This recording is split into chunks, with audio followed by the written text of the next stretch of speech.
Parlok sai sin pat ngakwaban ai kuble yapi wat langi don hapedeng klau. Henry mentakas ngi kedai kas ngi kebanongkong kebangi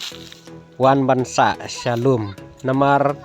kladai kapor ban put yau sensar pat kumjuru kladai kapor ban ti yus ing. Te parlok kumba pitip hi ba mentau senam kedai ka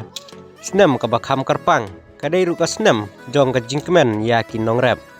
Barok sui kata kinong rep bapli isen bat kadon ru ka kentin ka badang ong. Kat badang rep kat tanang serdap Henry mentau senam kajing rep jong kinong kendong kalong kabasai so hadu kata namar us ingru ukambiang kador. Te parlok ngasukwa ban pensengoi sepi menta ngidang supoi sipang Henry habang gipoi halengkang idap da kajing temen bangi yoi ba kisen saru kidami bah hadu kata-kata bat ngisnguk menru ba barok kilengka krisa jong ki parlok kiba paramarjan ilong kiba seiso bat us ingru haba ha kapor menchua ngijuti ha ki benai bakat ar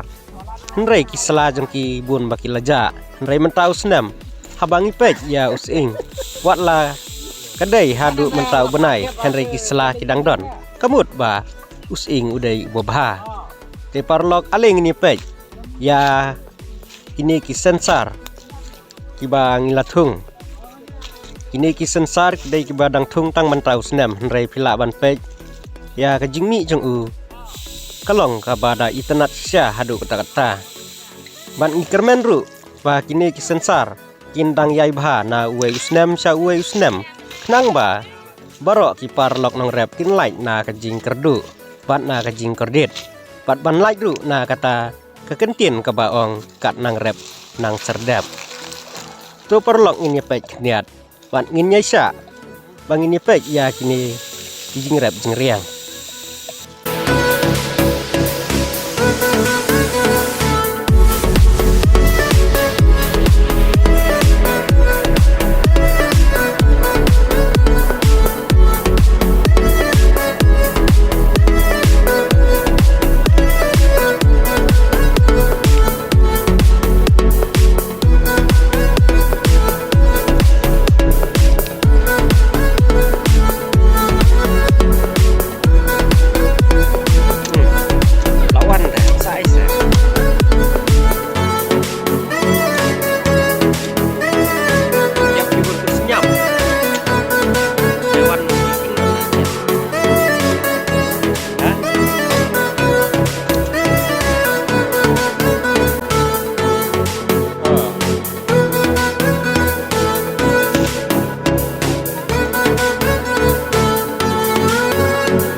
Yang lain